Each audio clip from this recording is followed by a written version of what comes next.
Ipinakita ni na Davao City Representative Isidro Ungab at dating Executive Secretary Attorney Vic Rodriguez ang petisyong inihain nila sa Korte Suprema para ipawalang bisa ang 6.3 trillion peso 2025 national budget.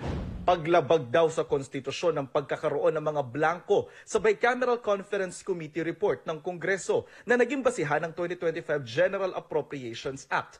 Ang pinasasagot sa petisyon sina House Speaker Martin Romualdez, Senate President Cheese Escudero at Executive Secretary Lucas Bersamin. We welcome any petitions to question any law that Congress passes at para sa akin, oportunidad yan para makilahok din sa proseso ng budget.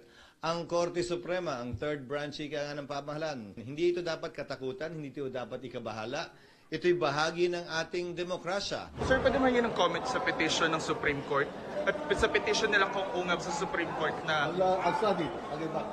Sabi naman ni Bersamin, hindi pa raw nasisilbi sa kanya ang petisyon kaya hindi niya pa nakikita ang laman nito. Kanina nakita ng GMA Integrated News ang kopya ng BICAM report ng 2025 budget mula sa Legislative Library, Archives and Museum ng Kamara. Dito makikitang may mga blanco nga sa dokumento.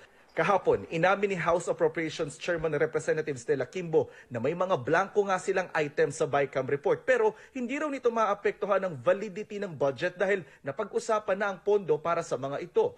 Binanggit din sa Supreme Court petition ni Ungab at Rodriguez na labag umano sa saligang batas ang pagdadagdag ng Kamara at Senado sa kani-kanilang budget na lagpas sa ipinanukala ng Pangulo. Pinagmukha lamang daw na edukasyon ng may pinakamalaking budget allocation dahil isinama dito ang ilang institusyong nasa ilalim ng Defense at Interior and Local Government Department.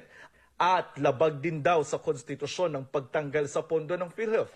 Pero sabi ni Lanao del Sur Representative Zia Alonto Adyong, Vice Chairman ng Appropriations Committee,